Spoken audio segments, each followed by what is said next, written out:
I would like to make a statement on the decision of the Standards, Procedures and Public Appointments Committee on a report from the Scottish Parliamentary Corporate Body on Michael Matheson MSP. The Standards, Procedure and Public Appointments Committee has carefully considered a report from the SPCB on its consideration of complaints regarding the mobile data charges incurred by Michael Matheson MSP in the period between the 28th of December 2022 and the 3rd of January 2023. The SPCB, following an investigation, found that Mr Matheson had breached sections 7.3 and 7.4 of the Code of Conduct for MSPs. The SPCP's decisions are set out in this report, which will be published with the committee's report and the minute of its meeting on the 14th of March 2024. In summary, the SPCB decided that Mr Matheson had made an improper claim under the Reimbursement of Members' Expenses scheme because it was made in respect of a purpose that was not permitted under the scheme. In making an improper claim, Mr Matheson made an improper use of the scheme in breach of section 7.4 of the Code of Conduct for MSPs. During the relevant period, failed to ensure that his parliamentary iPad hotspot facility was not used for non-parliamentary purposes to a significant extent. Mr Matheson therefore did not abide by the MSP's use of parliamentary resources policy in breach of section 7.3 of the Code of Conduct of MSPs. Made improper use of the expenses scheme in breach of section 7.4 of the Code of Conduct through his failure to undertake a sufficient level of inquiry before submitting the claim, which was not in accordance with the scheme principles, and his failure to inform the SPCB during the period 9th to 16th of November 2023 that he was aware that the assurance he had provided that the claim was made for a purpose permitted under the scheme was unsound and was not in accordance with the scheme's principles. Failed to abide by the MSP expenses policy amounting to a breach of section 7.3 of the Code.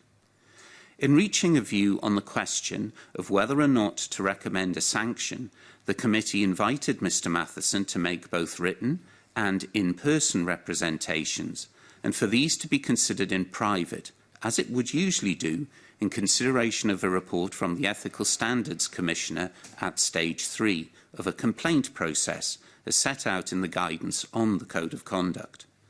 The committee's consideration has centred around 4 matters: the role played by an outdated SIM card in the level of charges being incurred, Mr Matheson's motivation in authorising the allocation of £3,000 from his office cost allowance provision towards the overall cost of the bill, noting that the total charges for data use were met from parliamentary funds, the circumstances in which mobile data was used and the members' awareness of potential access to the device and hotspot, and the Nolan principles and the reimbursement of the members' expenses scheme.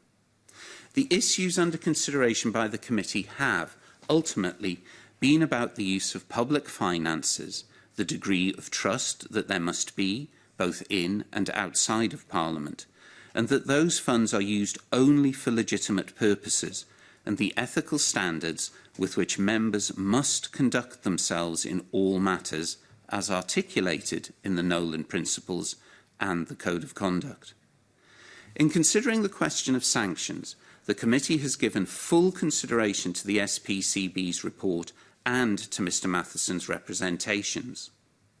In relation to the replacement of the SIM in Mr Matheson's iPad from late 2020, the Parliament was in the process of switching from EE to Vodafone as its mobile provider. Mr Matheson had been contacted by the Parliament's Business and Information Technology (BIT) department in 2021 in relation to seeking to arrange for the replacement of his iPad SIM. BIT contacted Mr Matheson in relation to this in February and October 2021, and at an appointment was arranged for December 2021 for the SIM to be replaced. This particular appointment did not go ahead, and neither the SPCB report nor Mr Matheson confirmed the reasons for this appointment not going ahead. In February 2022, Mr Matheson was contacted about replacement of his phone SIM, and a Vodafone SIM was sent to his home address. No reference was made by the Parliament at this point to Mr Matheson's iPad SIM. At the time of travelling to Morocco, Mr Matheson's iPhone was operating the new Vodafone contract, while his iPad remained on the EE SIM. The committee is of the view that other steps should have been taken by the Parliament, such as providing a replacement SIM by post, or indeed cancellation of the SIM after it had not been updated. However, the committee considers that there was a contributory factor on the part of Mr Matheson in relation to his failure to notify the Parliament in advance of travelling to Morocco. The committee notes that even if the SIM card had been updated, the question of data usage for non-parliamentary purposes remains. In respect of the £3,000 contribution from his office cost provision, the committee notes that Mr Matheson has indicated his understanding was that he was making a contribution on a voluntary basis to offset costs. In seeking to take into account Mr Matheson's motivations, the committee has noted that Mr Matheson believes that he was offering to assist the Parliament and accepts that this was his motivation in authorising the payment. However, based on the information in the SPCB report and the information presented by Mr Matheson, the committee considers that Mr Matheson was provided with sufficient information necessary to be able to understand that the payment from his office cost provision would be regarded as a claim under the expenses scheme. The standards of assurance that are expected in making claims under the scheme, i.e., that they have not been incurred as a result of non-parliamentary usage to a significant extent, were therefore applicable at this material time. Accordingly, the committee does not consider that there is sufficient mitigation with regard to the information available to Mr Matheson at the time of authorising the allocation from office cost provision. The committee has further considered Mr Matheson's degree of knowledge of any non-parliamentary use at the time of authorising this payment. In light of explanation provided by Mr Matheson as to the queries he raised about potential unauthorised use, and that he had been provided with assistance in setting up the hotspot by a family member, the committee considers that Mr Matheson would not have been in a position to offer assurance to the necessary standard. The committee takes seriously the fact that the required standards of assurance were not met at the time the transfer from the office cost provision was authorised by the member. The committee acknowledges that Mr Matheson has reimbursed the SPCB for the full amount of the costs incurred, £10,941.74, and to that extent, the costs to the public purse have therefore been addressed, as set out in the SPCB report. In his statement to the Parliament and representations to both the SPCB and the committee, Mr Matheson set out that since becoming aware of the circumstances in which the data usage occurred, he has been motivated by seeking to protect his family. Mr Matheson has described the significant impact that there has been on his family, and the committee acknowledges the impact of the significant media and other intrusions which took place on Mr Matheson and towards his family. However, the obligations all members have under the Code, the expenses scheme and the relevant SPCB policies are of paramount importance in upholding the integrity of the scheme and the ethical standards framework flowing from the Nolan principles that underpin the conduct of parliamentary duties. Any failure to meet these obligations has an adverse impact on the reputation of the expenses scheme, members and the Parliament as a whole. Mr Matheson has raised concerns about aspects of the Parliamentary Authority's handling of information, including during the period from the 9th of November 2023 to the 15th of November 2023.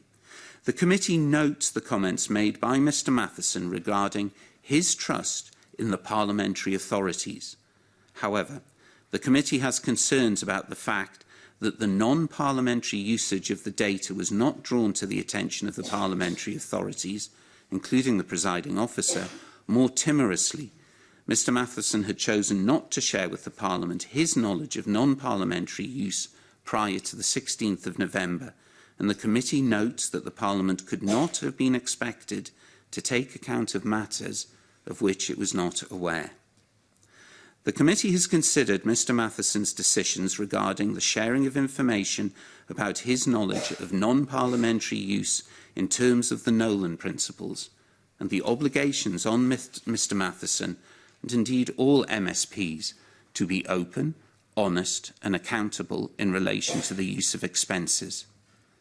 Ultimately, the committee considers that the findings of the SPCB indicate a position in which the standards of conduct expected from members of the Scottish Parliament have not been met.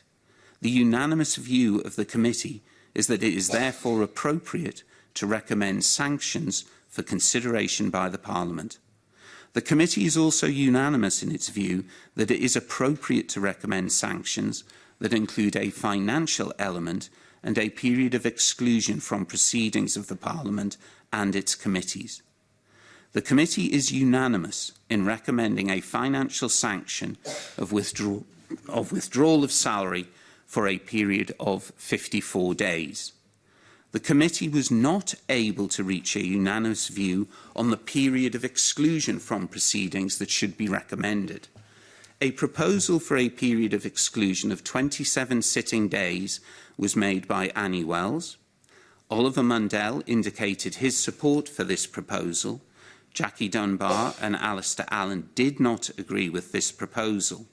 I did not cast my vote on a personal view, but in my capacity as convener, I recognise that the committee would otherwise not have been in a position to make a recommendation.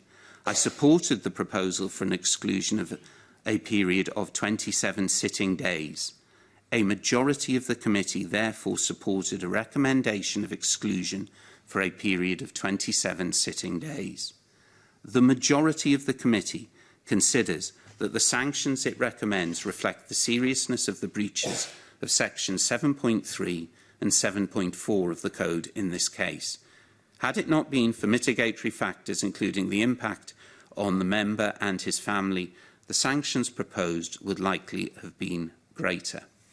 I am now going to invite the committee to contribute any contribution that they want to make. And first, if I may, can I turn to you, Alistair Allen. Thank you, Convener. Both Jackie Dunbar and I recognise the need for a financial penalty in this case, and in an effort to reach consensus on the committee, we have supported the figure agreed, though we do take the view that it is certainly at the high end of the range of sanctions available. On the issue of suspension from the Chamber, we likewise recognise the need for a penalty of that kind, but we voted against the figure of 27 days, given that this was, in our view, extremely high compared to any sanctions in previous cases. Thank you, Alistair. Jackie Dunbar, is there anything you would like to add? Nothing further to add to Dr Allen's comments, thank you. Annie Wells, is there anything you would like to say? I'm fine, thank you, Convener. No problem. And Oliver Mundell, may I come to you? Thank you, Convener. Given the significant damage to the reputation of the Parliament and public trust in it and its members, I believe a significant suspension is necessary. And it's clear to me from the evidence we have considered that those who have sent us here would not look kindly at a short suspension for one of our own, when many in the real world would have faced the very real possibility of losing their job in the same circumstances. I therefore would have supported a higher sanction, but recognise the need to come to a majority view. Right. Can I thank the committee for their comments on this? The committee now will return to private to finalise its report before it's published.